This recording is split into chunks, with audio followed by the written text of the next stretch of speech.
Hello everyone, welcome to NEET पे जीत series at Learno Hub. मैं हूं अद्रिज और मेरे साथ आप पढ़े physics for NEET only at learnohub.com, जहां पे आपको मिलते हैं फिजिक्स, केमिस्ट्री, मैथमेटिक्स, बायोलॉजी के सभी चैप्टर्स के सभी वीडियोस बिल्कुल फ्री।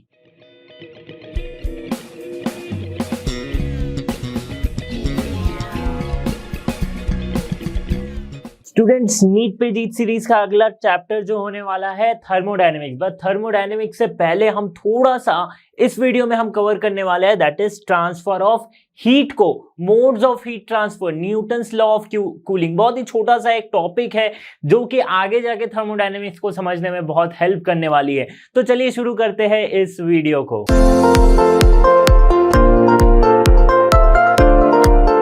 तो ट्रांसफर ऑफ हीट, ये हमारा टॉपिक आता है, ठीक है। अबे हीट क्या है? हीट एक फॉर्म ऑफ एनर्जी है, राइट, थर्मल एनर्जी जिसे हम कहते हैं। तो ये जो फॉर्म ऑफ एनर्जी है वो क्या होती है, कैसे इसे ये डिफर कैसे करती है एनर्जी? ये एनर्जी जो है या फिर जो हीट है वो डिफर करती है टेम्परेचर चेंजेस से, राइट। जिसकी टेम्परेचर ज्यादा होती है उसे हम कहते हैं ज्यादा हॉट है, राइट। या फिर वो हीटेड सब्सटेंस है, जिसकी टेम्परेचर कम होती है उसे हम कहते हैं लेस हीटेड सब्सटेंस, और it is a colder substance, right. तो अब ये जो ट्रांसफर ऑफ हीट हो रही है या फिर हीट एनर्जी है, तो वो एक फॉर्म से दूसरे फॉर्म में ट्रांसफर हो सकती है। हमने वर्क एनर्जी पावर में पढ़ा था कि काइनेटिक एनर्जी पोटेंशियल एनर्जी में कन्वर्ट हो रही है, स्टोर हो रही है, पोटेंशियल एनर्जी काइनेटिक एनर्जी में कन्वर्ट हो रही है। वैसे हीट एनर्जी भी डिफरेंट फॉर्म्स में ट्रांसफर हो सकती है, राइट। बट हीट जो है, हीट के फ्लो को, ये एक हीट है वो फ्लो हो रही है, किसी भी एक सॉलिड हो, लिक्विड हो या गैस हो, हीट फ्लो जो हो रही है उसे हम समझेंगे इस वीडियो में, ठीक है। तो पहले तो देखो, हीट ट्रांसफर जो हो सकती है वो तीन जनरल मेथड से हो सकती है। हीट ट्रांसफर जो है उसके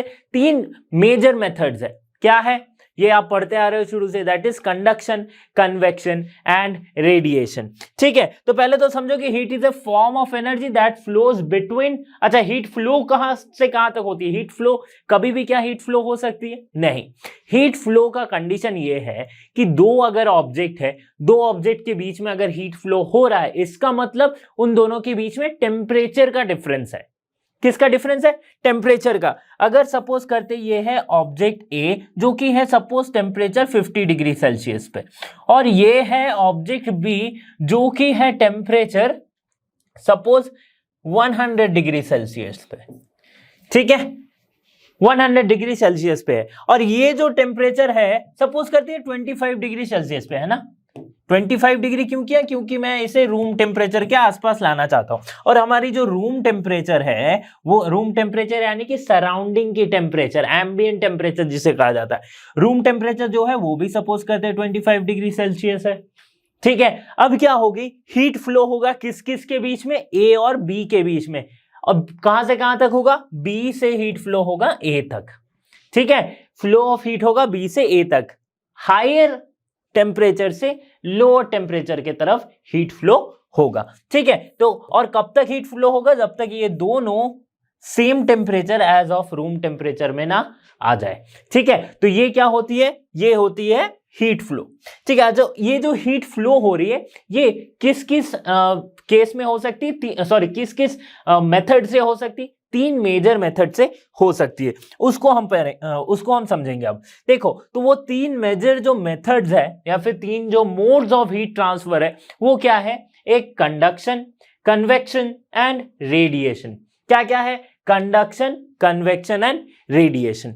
अब इनको थोड़ा और डिटेल में समझते हैं। देखो, अगर मैं इमेज में आप देख पाओ, यहां पे क्या है? कंडक्शन मतलब जब आप एक, फॉर एन एग्जाम्पल पहले मैं देता हूं फिर इसे मैं अच्छे से समझाऊंगा, ठीक है। यहां पे क्या दिया हुआ है कि ये एक यूटेंसिल है, एक कोई बर्तन है जिसपे पानी जो है वो उबल रहा है, राइट। और उसकी जो हैंडल है वो भी मेटल की है, ठीक है, मेटेलिक हैंडल है। अब क्या होगा? जाहिर सी बात है कि आप उसे पकड़ने जाओगे तो आपके हाथ पे वो गर्म लगेगी, क्योंकि मेटल के साथ साथ ये गर्म हो चुका होगा इसका हैंडल। इसीलिए देखना कि यूटेंसिल्स में ये ना हो, ताकि आपको हैंडल पकड़ने में गर्मी ना लगे, इसलिए ये प्लास्टिक या फिर कोई और फाइबरिक मटेरियल की बनी होती है, ताकि इसमें हीट ट्रांसफर ना हो सके, ठीक है। तो अब तो हीट ट्रांसफर हो रहा है, ठीक है। तो कंडक्शन क्या है? समझेंगे डिटेल में, बट यहां पे देखो जो काम कर रहा है वो है कंडक्शन। रेडिएशन बोल सकते हैं हम कि जब आप चूल्हे पे लगा रहे हो किसी को, राइट, किसी बर्तन को डाल रहे हो तो आपको भी थोड़ी गर्मी महसूस होती है, चूल्हे के पास आप खड़े रहते हो तो आपको भी गर्मी महसूस होती है, दैट इज रेडिएशन। और कन्वेक्शन क्या है, इसको भी मैं डिटेल में समझाऊंगा तो समझाओगे। तो चलिए शुरू करते हैं कंडक्शन से। तो बात करते हैं कंडक्शन की। ये रहा हमारे पास इमेज। कंडक्शन क्या है, देखो जैसे मैं कहा था कि अगर आप इसको पकड़ोगे और ये अगर मेटल की है, मतलब सेम मटेरियल की बनी हुई है, तो ये भी हीट हो जाएगी। ये है कंडक्शन। मतलब कंडक्शन है मोड ऑफ हीट ट्रांसफर जिसमें क्या मटेरियल, जो हीटेड मटेरियल है वो खुद मूव नहीं कर रही है बट हीट ट्रांसफर हो रही है, राइट। मतलब जो हीटेड मटेरियल है वो खुद अपने आप से मूव नहीं किया बट फिर भी हीट ट्रांसफर हो रही है। कैसे पॉसिबल है? Conduction is a transfer of heat through a solid material. अच्छा, कंडक्शन सिर्फ सॉलिड में हो सकता है, okay, without the movement of the material itself. मतलब कि जो यहां पे अगर कैसे हो सकता है इसकी बात अगर मैं करूं तो ये सपोज करते वो यूटेंसिल है, राइट, और ये इसकी हैंडल है। तो इस यूटेंसिल में जो इसकी सॉलिड कुछ एक मटेरियल की बनी है, तो उसमें क्या है, अगर मैं मटेरियल को जूम करूं, राइट, अगर जूम करके देखूं तो इसमें मुझे दिखेंगे बहुत सारे एटम्स एंड मॉलिक्यूल्स, राइट, मतलब बहुत सारे पार्टिकल्स दिखेंगे। तो जैसे ही इसे हीट किया जाता है, क्या होती है, हमने इससे पहले भी पढ़ा था कि किसी भी ऑब्जेक्ट को, सॉलिड को हीट करो तो उसके पार्टिकल्स की वाइब्रेशंस इंक्रीज हो जाती है। क्या हो जाती है? पार्टिकल की जो वाइब्रेशन है about it's mean position, it got increase. ठीक है, तो इंक्रीज होने से क्या होगा? हीट एनर्जी है, राइट, एक पार्टिकल हीटेड हुआ, वाइब्रेट होने लगा, अब वही हीट एनर्जी ट्रांसफर करेगा अपने बगल वाले पार्टिकल को, वो ट्रांसफर करेगा अपने पास वाले पार्टिकल को, तो ऐसे ही ये पूरा यूटेंसिल जो है वो हीट हो जाएगा, राइट। फिर बारी आएगी हैंडल की, तो हैंडल भी अगर मेटल का है तो ये भी हीट होता जाएगा। कब तक ऐसा चलेगा? जब तक ये लास्ट वाली एटम भी ना वाइब्रेट होने लगे, यानी कि हीट होने लगे। तो इसका मतलब क्या है, एनर्जी जो हीट एनर्जी का है वो ट्रांसफर हुआ, बट क्या ये पार्टिकल यहां से उठ के गया? इधर नहीं गया, ये पार्टिकल अपने ही जगह पे वाइब्रेट कर रहा है, अपनी ही जगह पे वाइब्रेट कर रहा है, बट ये जो एनर्जी है उससे बस अपने नेबरिंग पार्टिकल्स को ट्रांसफर करता हुआ जा रहा है। So this method is called conduction. Conduction में याद रखना क्या है कि नो एक्चुअल मोशन और no actual movement of the heated particle. ठीक है, हीटेड पार्टिकल का अपना प्लेस छोड़ के, अपने जिस मीन पोजीशन को छोड़ के वो अपना मूवमेंट कहीं और पे नहीं कर रहा है, राइट, अपने मीन पोजीशन के अकॉर्डिंग वो वाइब्रेशन करना। हाँ, हीट देने से वो वाइब्रेशन जो है वो इंक्रीज हो जा रही है। Okay, convection. अब आगे बढ़ते, कन्वेक्शन को समझते। कन्वेक्शन क्या है, इसको अगर आप बहुत अच्छे से समझना चाहते हो तो इसके लिए मैं 2 एग्जांपल आपके पास लाऊंगा, बट उससे पहले अगर जनरली आप सिर्फ याद रखना चाह रहे हो, अगर कंडक्शन कन्वेक्शन में कंफ्यूजन है तो सिंपली इतना याद रखना कि कन्वेक्शन ने वो कर दिखाया जो कंडक्शन नहीं कर पाया। ठीक है, कन्वेक्शन ने वो कर दिखाया जो कंडक्शन नहीं कर पाया। कंडक्शन क्या नहीं कर पाया? वो एक्चुअली एक पार्टिकल को मूव नहीं करता, मतलब एक हीटेड पार्टिकल को एक प्लेस से दूसरे प्लेस में मूव नहीं होता, बट फिर भी हीट ट्रांसफर हो रही है, that is conduction. But convection में उसने ये कर दिखाया कि जो हीटेड पार्टिकल है वो एक्चुअली अपने प्लेस को छोड़ के जा रही है दूसरे जगह पे, मतलब हीट ट्रांसफर जो हो रहा है that is because of actual movement of the particle, heated particle. Okay, चलिए देखते हैं कि convection is the transfer of heat through the movement of A fluid. अच्छा, कन्वेक्शन फ्लूइड्स में देखा जाता है, लिक्विड्स एंड गैसेस में। सॉलिड्स में क्या होती है? कंडक्शन होती है। Okay, it happens because the heated fluid become less dense, rises while the cooler fluid is what? denser and sink. Okay, इसका एग्जाम्पल मैं देता हूं। कन्वेक्शन का एक बहुत सिंपल सा एग्जाम्पल है, वो क्या है? Land breeze and sea breeze का। ठीक है, land breeze and sea breeze. अब सी ब्रीज क्या होती है? देखो, सी ब्रीज होती है कि जब दिन के टाइम में क्या होती है? Sea breeze. रात के टाइम ये समुंदर के किनारे जो अगर बस्ती वगैरह है, कोई अगर सिटी है, कोई कुछ भी अगर जगह है समुंदर कोस्ट लाइन में, तो वहां पे दिन के टाइम में सी ब्रीज देखने को मिली जाती है और रात के टाइम में लैंड ब्रीज देखने को मिली जाती है। अच्छा, ये क्या है? Land breeze and sea breeze, ये एक तरह का विंड डायरेक्शन है, राइट, जो कि बिकॉज ऑफ कन्वेक्शन ये अराइज होता है।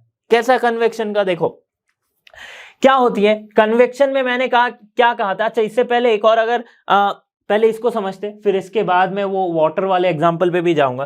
देखो क्या होती है, दिन के टाइम में सूरज बहुत ज्यादा तेजी से चमक रहा होता है ना।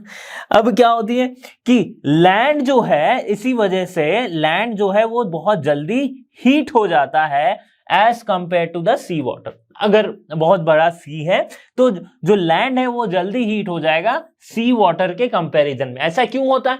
क्योंकि स्पेसिफिक हीट कैपेसिटी जो है एक वाटर की वो ज्यादा है, that why land is getting heated up quickly. Okay, तो क्योंकि लैंड की स्पेसिफिक हीट कैपेसिटी कम होती है, ओके, तो लैंड अगर जल्दी हीट हो गई तो यहां से क्या होगा, बिकॉज अब देखो कंडक्शन इसमें आ रहा है, लैंड क्या है, सॉलिड हम मान सकते हैं, कंसिडर कर सकते हैं, राइट, तो लैंड क्या है, सॉलिड है। अब कंडक्शन के वजह से इसके पास वाली जो एयर है, जस्ट लैंड के ऊपर में जो एयर है, पास वाली एयर है, वो क्या होगी, वो भी हीट हो जाएगी क्योंकि लैंड हीट हो गया। अब ये हीट होने से क्या हो जाती है, किसी भी ऑब्जेक्ट को हीट करेंगे तो उसकी डेंसिटी हो जाती है कम, डेंसिटी कम हो जाएगी मतलब ये ऊपर की ओर चली जाएगी, ठीक है।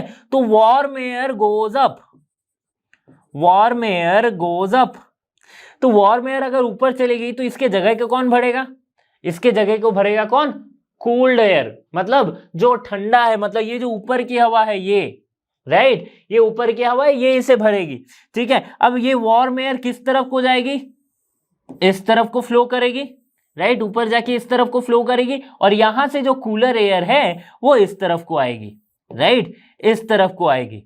तो ये क्या है, इसे हम कहते हैं सी ब्रीज। क्या कहते हैं, सी ब्रीज। इसलिए दिन के टाइम में सी बीच के आसपास ठंडी हवा आपको फील होती है, राइट, ठंडी हवा आपको फील होती है। द सेम इसमें क्या हो रहा है, कन्वेक्शन का यूज हो रहा है। कैसे कन्वेक्शन के यूज हुआ, देखो यहां पे जो हीटेड पार्टिकल्स है वो क्या है, एक्चुअल में मूव करके आई है, ठीक है, एक्चुअल में मूव करके यहां तक आई है। समझ में आ रही है बात। वार्म एयर इधर गया एंड कूल्ड एयर, यानी कि कूल सी ब्रीज जिसे कहा जाता है, मतलब जो समुद्र की हवा है उसे सी ब्रीज कहा जाएगी, तो cool sea breeze move go that side and fill the space of the warm air. इसी वजह से यहाँ पे एक ठंडी हवा महसूस होती है। जस्ट इसका उल्टा होता है, क्या उल्टा होता है रात के टाइम में। रात के टाइम में क्या हो रही है कि जो लैंड है वो जल्दी ठंडी हो जा रही है एज कंपेयर टू द सी। फिर क्या हो रहा है, और ये क्या है, सी क्या है, अभी तक वार्म है, तो फिर ये उल्टा साइकिल चलने लगेगा and that time land breeze इसे कहा जाता है। ओके, तो इसके पहले वाला जो एग्जांपल था या फिर इससे भी पहले वाला जो एग्जांपल था, ये अगर मैं बताऊं आपको कि कन्वेक्शन में क्या हो रहा है कि actual movement of the particle हो रही है। देखो जब गर्म होती है ये, जब किसी अब बर्तन में पानी या फिर कोई भी फ्लूइड को रखते हो और फिर उसे बॉईल करते हो तो क्या होती है, नीचे वाली जो रीजन है ये जल्दी हीटेड अप होती है और फिर ये ऊपर जाती है, राइट, और फिर ऊपर में जो ठंडी चीज थी, मतलब इसके कंपैरिजन में जो ठंडी थी वो क्या होगी, नीचे आएगी, फिर ऐसे ऊपर नीचे ऐसा चलता रहेगा, ये तो हमें पता ही है। तो दिस इज कन्वेक्शन, जहां पे एक्चुअल मूवमेंट ऑफ पार्टिकल हो रही है। ओके, समझ में आ गई बात। अब आगे बढ़ते हैं और समझते हैं रेडिएशन को। रेडिएशन क्या है, radiation is a transfer of heat from, जहां पे इलेक्ट्रोमैग्नेटिक वेव्स या फिर इंफ्रारेड रेडिएशन के फॉर्म में आती है। रेडिएशन के लिए कोई मीडियम की रिक्वायरमेंट नहीं होती है। फॉर एग्जाम्पल अगर मैं रेडिएशन का एग्जाम्पल, सबसे बढ़िया एग्जाम्पल है हमारा सन रे। सन से जो हमें हीट एनर्जी मिल रही है, राइट, सन के हमारे तक हीट एनर्जी कैसे पहुंच रही है, बिना कोई मीडियम के हमारे तक पहुंच रही है, राइट, बिना किसी मीडियम के हमारे तक पहुंच रही है हीट, और हमें गर्मी लगती है, राइट, बिकॉज जब समर का टाइम हो या फिर सूरज बहुत ज्यादा तेज चमक रहा हो तो हमें गर्मी लगती है, that is because of radiation, right. तो जैसे मैंने पिछले वाले एग्जांपल में भी दिया था, कहा था कि अगर आप गैस या चूल्हे के सामने खड़े हो तो भी आपको हीट महसूस होगी, although you are not in direct contact with that gas और विद दैट चूल्हा, राइट, आप डायरेक्ट कांटेक्ट में नहीं हो बट फिर भी आपको गर्मी लग रही है। क्यों लग रही है, because of radiation, because of radiation. तो radiation is in the form of electromagnetic waves, is in the form of electromagnetic waves, more specifically the infrared radiation, ठीक है। और रेडिएशन के लिए कोई मीडियम की जरूरत नहीं पड़ती, ठीक है, नहीं पड़ती। अब देखो, हर एक ऑब्जेक्ट थर्मल रेडिएशन एमिट करता है, हर एक ऑब्जेक्ट ही थर्मल रेडिएशन एमिट करता है depending on their temperature and emissivity. Emissivity क्या होती है कि कितना थर्मल रेडिएशन एक ऑब्जेक्ट एमिट कर सकता है, अपने बॉडी से कितना थर्मल रेडिएशन निकाल सकता है, वही होती है एमिसिविटी। ठीक है, जब हमारे बुखार होती है तो हमें कोई छू के बताता है ना कि देखो भाई तुम्हें फीवर है, क्यों? क्योंकि तुम्हारी बॉडी गर्म है। इसका मतलब क्या, मेरी बॉडी ज्यादा हीट रेडिएट कर रही है, right, as comparison to the other days जब मेरी बॉडी हीटेड नहीं है। ठीक है, तो यही होती है रेडिएशन। तो हमने तीनों मोड को समझा है, conduction, convection and radiation. Conduction solids में देखा जा रहा है, कन्वेक्शन फ्लूइड्स में देखा जा रहा है। ठीक है, और रेडिएशन की सबसे इंपॉर्टेंट बात कि ये रेडिएशन जो है इसे कोई मीडियम की जरूरत नहीं पड़ती। आप देख रहे हो कि कंडक्शन में भी मीडियम जरूरत था कि सॉलिड है तो पूरा पूरी सॉलिड मीडियम से एक छोर से दूसरे छोर को हीट कर रहा था, वो तो मीडियम था वहां पे। फ्लूइड्स मतलब कन्वेक्शन में भी मीडियम था, फ्लूइड्स में ही हो रहा है, या तो गैस में जो कि लैंड सीवीज हमने देखा, या फिर लिक्विड्स में जो कि हमने वाटर बॉइलिंग को देखा, राइट। लेकिन रेडिएशन के लिए कोई भी मीडियम जरूरत नहीं होती है। Okay, thermal conductivity. Thermal conductivity क्या है? देखो, कंडक्टिविटी का मतलब ही आ जा रहा है क्या, कंडक्शन से रिलेटेड है। कंडक्शन से रिलेटेड है मतलब ये सिर्फ सॉलिड के केस में हो सकता है, राइट। तो थर्मल कंडक्टिविटी का ये मतलब होता है कि यह थर्मल कंडक्टिविटी एक ऐसी क्वांटिटी है जो बताती है हमें कि एक सॉलिड वो कितना हीट कंडक्ट कर सकता है, या फिर कितना अमाउंट ऑफ, या फिर कितनी हीट जो है वो फ्लो करवा सकता है अपने थ्रू। ठीक है, so that is the thermal conductivity. ठीक है, it is the fundamental property of a material. Fundamental property मतलब ही ऑफ अ मटेरियल मतलब हर एक मटेरियल की अलग अलग होगी, स्टील की अलग होगी, लेदर की अलग होगी, हर एक मटेरियल की अलग अलग होगी। ठीक है, तो it that describes their ability to conduct heat. Conduct heat मतलब जैसे इलेक्ट्रिकल कंडक्टिविटी हम कैसे कर सकते हैं, bad conductor, poor conductor, poor conductor और गुड कंडक्टर कैसे कह सकते हैं कि जिसके थ्रू इलेक्ट्रिसिटी पास हो रही है उसे हम कह रहे हैं गुड कंडक्टर, जिसके थ्रू पास पूरी नहीं हो पा रही उसे हम कह रहे हैं क्या, poor conductor of heat and और इलेक्ट्रिसिटी, राइट। तो वैसे ही हीट के केस में कि जिस मटेरियल से हीट अच्छे से पास हो जाए उसे हम कहेंगे क्या, गुड कंडक्टर ऑफ हीट, ना हो पाए तो बैड कंडक्टर और poor conductor of heat, right. मतलब कंडक्टिविटी का मतलब होता है कि कितनी हीट फ्लो करवा रही है या फिर कितना हीट कंडक्ट कर सकती है वो मटेरियल। और ये किस केस में होती है, सिर्फ सॉलिड के केस में, बिकॉज कंडक्शन सिर्फ सॉलिड में हो रहा है, राइट। पार्टिकल खुद ना मूव करके एनर्जी को ट्रांसफर करते जा रहा है। ठीक है, यही तो होता है कंडक्शन। ठीक है, अगर बात करते हैं कि मेरे पास सपोज एक सिलिंड्रिकल एक रॉड है या फिर कुछ इस तरह के शेप है, तो इसे मैं एक तरफ इसकी टेम्परेचर है T1 और एक तरफ इसकी टेम्परेचर है T2। ठीक है, अगर मैं इसको हीट किया, राइट, और इसकी क्रॉस सेक्शनल एरिया A है, तो हीट फ्लो क्या हो जाएगा, या फिर rate of heat flow, right. Rate of heat flow क्या कैसे लिख सकते हैं, dQ dt, राइट। ये क्या है, रेट ऑफ हीट फ्लो।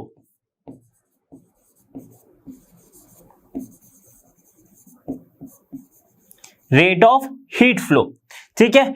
ये क्या बता रही है कि कितने amount of heat flowing per unit time, right, यही तो हो रही है। अब T1 से T2 तक जाना है, मतलब T1 को अगर मैंने हीट किया, T1 एक ज्यादा टेम्परेचर है, तो ज्यादा टेम्परेचर से कम टेम्परेचर के रीजन में क्या होगी, हीट फ्लो होगी। ऑल्दो ये हीट फ्लो या फिर हीट एक वेक्टर क्वांटिटी नहीं है, बट फिर भी हम इसके डायरेक्शन को कैसे बताते हैं कि जिधर ज्यादा हीट टेम्परेचर है उस तरफ से कम वाले टेम्परेचर के रीजन में ये मूव करेगी। ओके, क्योंकि कोई स्पेसिफिक इसकी डायरेक्शन नहीं है कि ये स्ट्रेट लाइन में ही मूव करे, नहीं, ऐसा नहीं होता है। ओके, चलो, तो ये हो गई इसकी क्रॉस सेक्शनल एरिया। तो ये जो रेट ऑफ हीट फ्लो है ना, ये डिपेंड करती है किस पे, ये डिपेंड करती है क्रॉस सेक्शनल एरिया पे। ठीक है, directly proportional to the cross sectional area. और ये जो हीट फ्लो है ये किस पे डिपेंड कर रही है, ये डिपेंड कर रही है टेम्परेचर ग्रेडियंट पे। अगर इसकी लेंथ है suppose L, right, temperature gradient क्या होता है, T1 minus T2 difference of the temperature by L, ये होती क्या, टेम्परेचर ग्रेडियंट।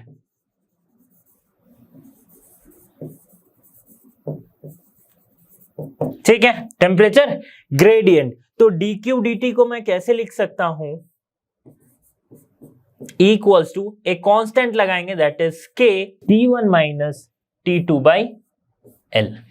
ठीक है, ये लिख देंगे। ये जो k आई इसे हम कहते हैं क्या, कोफिशिएंट ऑफ थर्मल कंडक्टिविटी। क्या कहते हैं, coefficient of thermal conductivity. k को कैसे लिख सकते हैं, l by T1 minus T2। ठीक है, ये माइनस है, इंटू dq dt।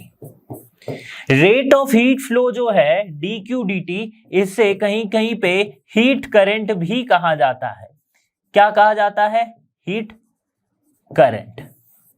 ठीक है, तो k क्या है, l यानी कि लेंथ ऑफ द मटेरियल और length of this thing by t1 minus t2 into dq dt। ठीक है, वैसे ही हीट, ये जो थर्मल कंडक्टिविटी है k, या फिर कोफिशिएंट ऑफ थर्मल कंडक्टिविटी जिसे कह रहे हैं, ये हर एक मटेरियल के लिए अलग अलग होती है, मटेरियल बेस्ड प्रॉपर्टी है। तो जैसे कि मेरे पास ये रिमोट है, ठीक है, और मेरे पास क्या है, मेरे हाथ में एक कड़ा है जो कि मेटल का है, जो कि स्टील की है। ओके, मैं इसे निकाल लेता हूं। ठीक है, तो देखो ये कड़े को, ये है किसकी, ये है स्टील की, और ये है क्या, ये किसी प्लास्टिक या फाइबर का बना है। ठीक है, प्लास्टिक का कंसिडर करें कि प्लास्टिक की बनी है। तो जब अगर इसे मैं कुछ देर रख दूं, फिर टच करो, कुछ देर रखने की जरूरत नहीं है, बट अगर मैं इसे टच भी कर रहा हूं, तो अगर आपके पास कोई मेटेलिक चीज है और कोई प्लास्टिक की चीज है, तो ये एक्सपेरिमेंट आप मेरे साथ साथ अभी करके देखो। ठीक है, मैं अगर इसे टच करूं और इसे टच करूं, तो कंपैरेटिवली मुझे अपने गाल पे सटा लेना। ठीक है, अगर आपके पास कोई मेटेलिक स्केल है या फिर प्लास्टिक स्केल है, सबसे बेटर होगा अगर मेटेलिक स्केल या प्लास्टिक स्केल है तो उसको आप अपने हाथ पे या फिर गालों पे सटाओगे, तो आपको क्या महसूस होगा, जो मेटेलिक है वो थोड़ी ठंडी है, राइट।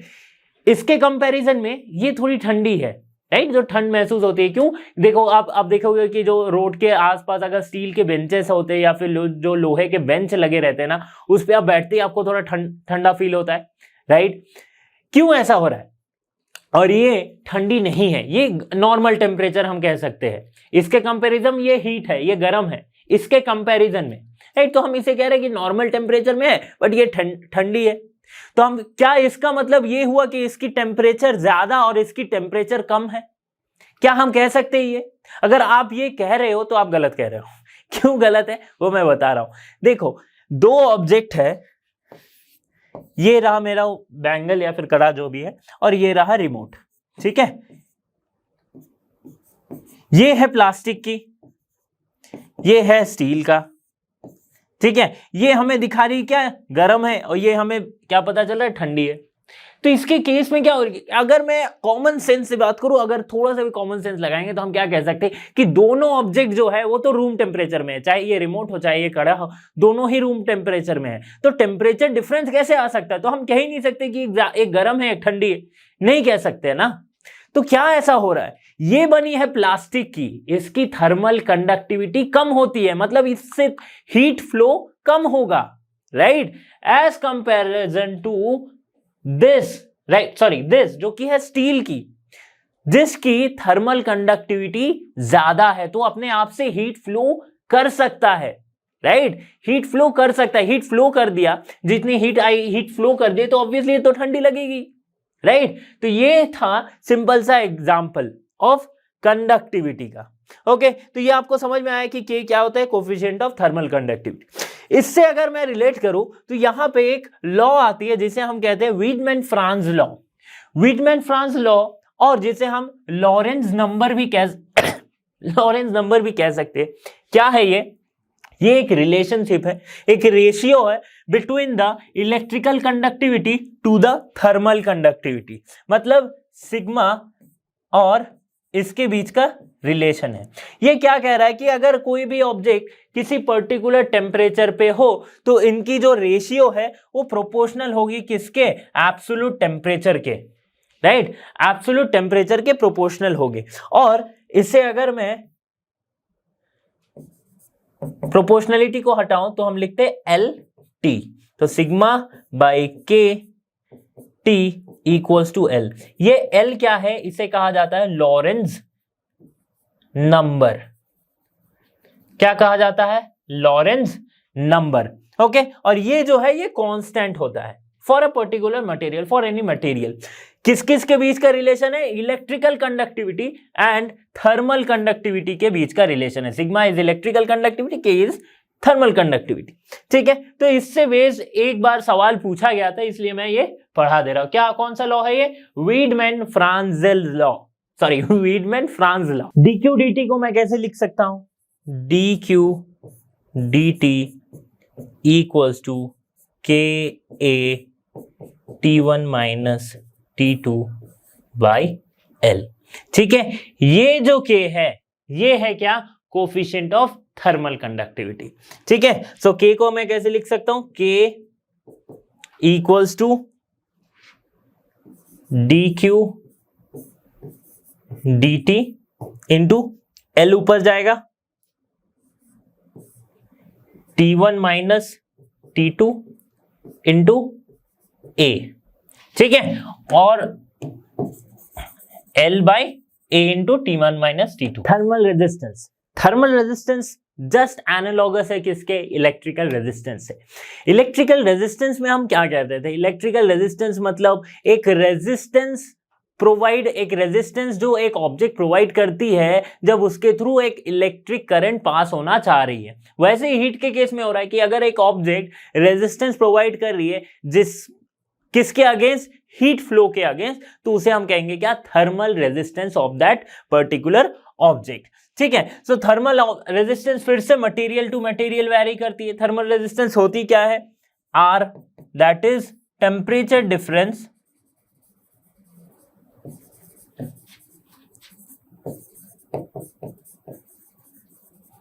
Bye heat current.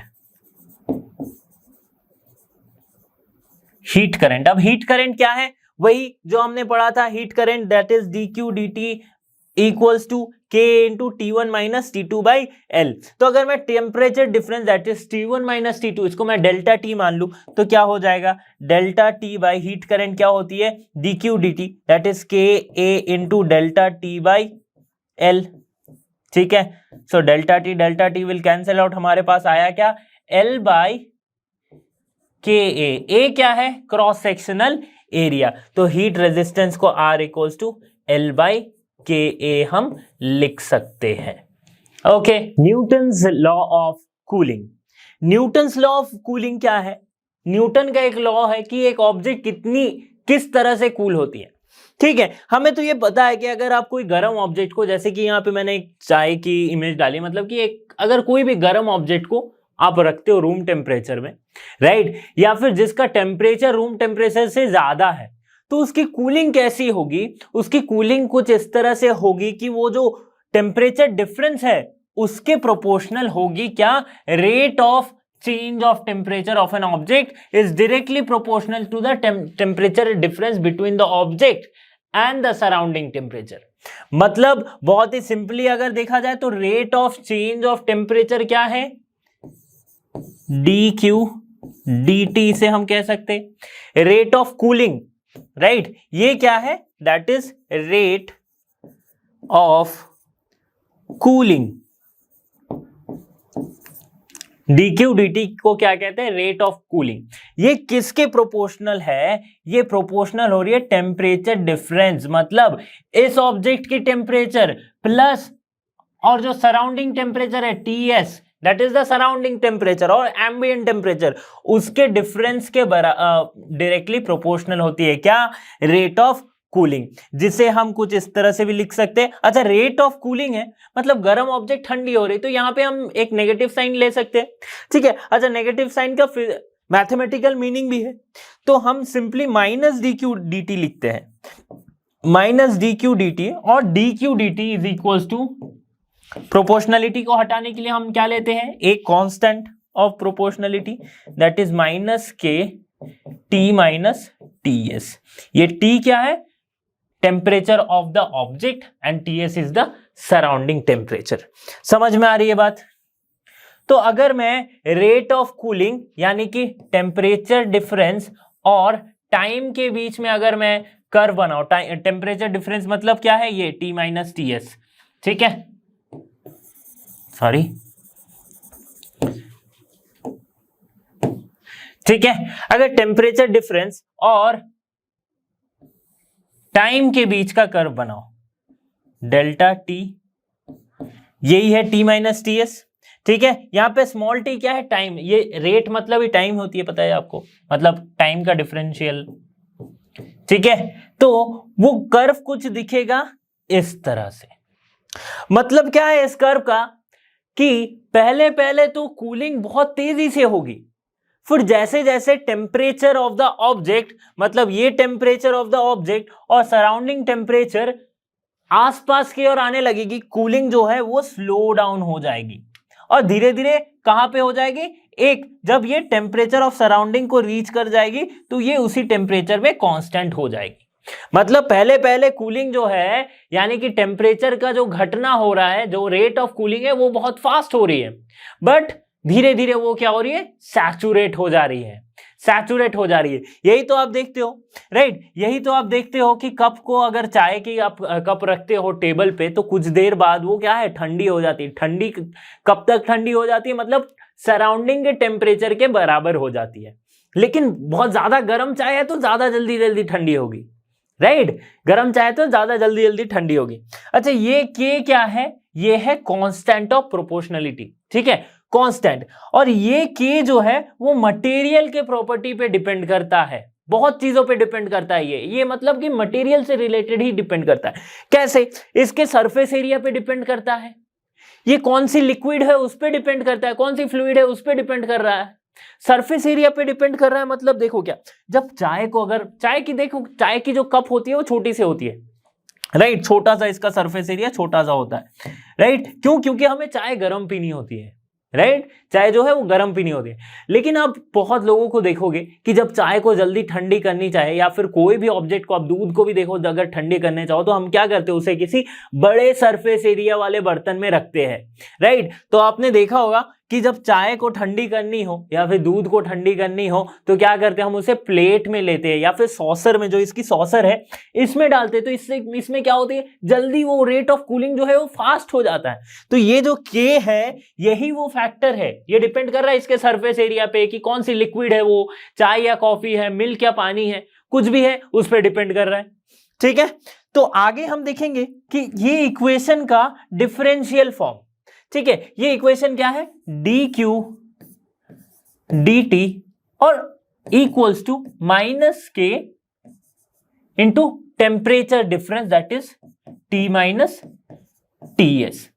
इसको लेते हैं हम इक्वेशन 1, ठीक है। और हम क्या जानते थे कैलोरीमेट्री से, अच्छा कैलोरीमेट्री से हम क्या जानते हैं कि Q जो होती है that is equals to MS delta T, sorry delta Q equals to, right, ये हम जानते हैं। जहां पे m क्या है, mass of the object, s is specific heat of the object and delta T is change in temperature. अच्छा, ये जो dq dt मैंने लिखा रेट ऑफ फ्लो, तो ये dq dt क्या होती है, dq क्या है, dt क्या है, ये मैं बताया नहीं, ये मैं बता देता हूं। देखो, एक very small amount of time dt में dq अमाउंट ऑफ हीट जो है वो निकल रही है, यानी कि वो यहां से रेडिएट तो नहीं कहेंगे, यहां से वो हीट फ्लो हो रही है dq, ठीक है। So that is dq at very small amount of time dt, और इस small amount of time dt में टेम्परेचर जो है वो कांस्टेंट है, t है, ठीक है। तो इसी को हम कह रहे हैं क्या, रेट फ्लो dq dt, और ये किसके प्रोपोर्शनल हो रही थी, टेम्परेचर डिफरेंस के, राइट, ये dq dt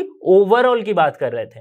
ओके, चलो अब देखते हैं, ये हम जानते थे, इसे हम मानते। अच्छा, अभी देखो, for very small amount of heat, यहां पे हम dq लिख सकते हैं, ms dt लिख सकते हैं, where tending to temperature capital T tending to 0, Q tending to 0, that's how हम चेंज करते हैं, राइट। लिमिट्स एंड डेरिवेटिव्स में आपने पढ़ा होगा कि कैसे हम एक लिमिट्स को डेल्टा से हम d में, यानी कि जब डिफरेंशिएटिव में चेंज करते हैं, कब, टेंडिंग टू 0 करके, वेरी स्मॉल अमाउंट। तो यहां पे अगर मैं रेट लिखूं dq dt, ठीक है, तो मैं इसे कैसे लिख सकता हूं, ms dt, इसे हम मानते हैं equation 1, dt by dt, equation 2। अब फ्रॉम 1 एंड 2 मैं लिख सकता हूं, देखो इसकी वैल्यू के जगह पे ये पुट कर सकता हूं मैं, so from 1 and 2, we can simply write minus k t minus ts equals to ms dt dt। ठीक है, ये मैं लिख सकता हूं। सो t माइनस टी एस, तो यहां से अगर मैं लिखूं k बाई एम एस, मतलब एम एस को इस तरफ ले आया, t minus T S D T D T. ठीक है, अब देखो क्या हो रहा है, टेम्परेचर वाले टर्म को मैं एक तरफ ले रहा हूं, तो k बाई एम एस, यहां पे एक माइनस है, ओके, t माइनस टेम्परेचर वाले टर्म को एक तरफ ले रहा हूं और t वाले टर्म को एक तरफ रख रहा हूं, मतलब dt equals to 1 by T minus T S D T. ठीक है, इसको अगर k बाई एम एस को मैं कांस्टेंट मान लूं, क्यों? क्योंकि m क्या है, मास है, s क्या है, स्पेसिफिक हीट है, और k तो वैसे ही कांस्टेंट है, तीनों मिला के कांस्टेंट मान लेते हैं, capital K। So capital K equals to k by M S. ठीक है, ये मैंने लिख लिया। अब देखो क्या हो रही है, capital K dt equals to 1 by T minus T S dt, दोनों को इंटीग्रेट करो। ठीक है, ये भी इंटीग्रेट करो, तो क्या हो जाएगी इंटीग्रेट करने से, माइनस के टी आ गया, right, equals to log T minus T S, 1 by X का इंटीग्रेशन लॉग एक्स, वही तो लिखा हमने, plus constant of integration C. ठीक है, ये हम लिख सकते हैं। ओके, अब देखो अगर मैं ln t minus T S को लिखूं और कांस्टेंट को इस तरफ ले आऊं, ln t minus T S equals to K T plus सी, तो ये जो हमारा इक्वेशन हो रहा है डिफरेंशियल फॉर्म में आ गया। ठीक है, ये डिफरेंशियल फॉर्म में आ गया, और इसे अच्छे से लिखूं तो t minus T S equals to e to the power minus के टी प्लस सी। ठीक है, यानी कि e to the power minus के t e to the power c, तो e to the power c को भी एक कांस्टेंट मान लेते, तो हमारे पास क्या आ गया, t minus T S equals to, जिसे हम c डैश लिख देते, e to the power c को हमने c डैश एक कांस्टेंट मान लिया, क्योंकि इसकी वैल्यू भी तो कांस्टेंट होगी, तो c dash into k e to the power minus के टी। ठीक है, ये हो गई बात। अब देखो ये वाला अगर इक्वेशन हम देखें, दोनों ये देखो डिफरेंशियल इक्वेशन का ही फॉर्म है, चाहे ये इक्वेशन हो चाहे ये इक्वेशन हो। ठीक है, न्यूटन्स लॉ इसकी डिफरेंशियल फॉर्म में लिखा गया, डिफरेंशियल इक्वेशन के फॉर्म में लिखा गया। अगर मैं ये क्वांटिटी जो है ln t minus T S और t के बीच का ग्राफ ड्रॉ करूं तो मुझे क्या मिलेगा, ये इक्वेशन जो है ये y equals to m x minus M x plus c के फॉर्म में है, मतलब स्लोप क्या है, माइनस एम, यानी कि स्लोप क्या है, नेगेटिव, सी क्या है, इंटरसेप्ट, तो ग्राफ मुझे कुछ इस तरह से मिलेगा। तो ऐसा ही ग्राफ मिलता है जब हम न्यूटन्स लॉ का एक्सपेरिमेंटल वेरिफिकेशन करते हैं कुछ इस तरह के कैलोरीमेट्री को यूज करके।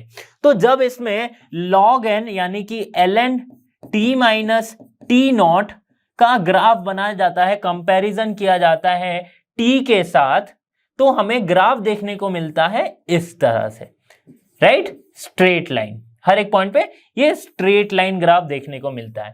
तो अगर ये एक्सपेरिमेंट आपने स्कूल में किया है न्यूटन्स लॉ ऑफ कूलिंग का, तो अगर आपका स्ट्रेट लाइन आ रहा है तो आप क्या कहेंगे कि हाँ आपका एक्सपेरिमेंट जो है सक्सेसफुल है।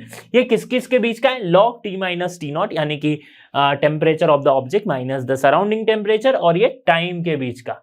ठीक है, कैसे हो रहा था देखा आपने, y equals to minus M x plus सी, माइनस एम मतलब स्लोप नेगेटिव, ठीक है, मतलब ऐसा, और c मतलब ये इंटरसेप्ट। समझ में आ गई बात। अब न्यूटन्स लॉ ऑफ कूलिंग का एक कंडीशन है, क्या कंडीशन है, तो क्या कंडीशन है, कंडीशन ये है कि अगर temperature difference between the object and the surrounding temperature बहुत ज्यादा रहे, मतलब t माइनस टी नॉट जो है वो बहुत ज्यादा रहे, तब क्या हो जाती है, न्यूटन्स लॉ ऑफ कूलिंग जो है वो फेल हो जाती है, राइट। देखो न्यूटन के जो भी लॉ है ना, उसमें एक एक ना एक प्रोविजन है, मतलब क्या कि सिंपली इस रेंज में ही वैलिड कर सकती है। जब आप न्यूटन्स लॉज ऑफ मोशन में भी आप देखना, वहां पे भी था, या फिर जो हम मोशन में जो इक्वेशन हम देखते थे वहां पे भी था। ठीक है, अब देखो न्यूटन्स लॉ ऑफ कूलिंग में ये एक लिमिटेशन है, या फिर हम जिसे बोल सकते हैं एक उसकी रेंज है कि बहुत ज्यादा अगर हो गई, very large, then Newton's law fail हो जाता। तो उस केस में क्या करते हैं, उस केस में हम स्टीफन्स लॉ को समझते हैं। स्टीफन्स लॉ ये क्या बताती है, rate of cooling of a black body per unit surface area, जिसे हम कहते हैं क्या, ई। रेट ऑफ कूलिंग नहीं, rate of loss of heat per unit surface area of a black body. Rate of loss of heat per unit surface area of a black body is directly proportional to the fourth power of the absolute temperature. ठीक है, और ये बराबर होती है किसके, sigma proportionality constant T to the power 4। इसे हम कहते हैं क्या, स्टीफन्स कांस्टेंट, ब्लैक बॉडी के केस में। ठीक है, समझ में आ गई बात। इस पे बेस्ड एक दो न्यूमेरिकल पूछा जाता है कभी कभी। स्टूडेंट्स, यहां पे हमने कंप्लीट किया ट्रांसफर ऑफ हीट के चैप्टर को। ऐसे ही वीडियोस के लिए लर्नो हब के साथ बने रहिए, क्योंकि लर्नो हब फ्री है पर बेस्ट है। So thanks for being here and have a great day.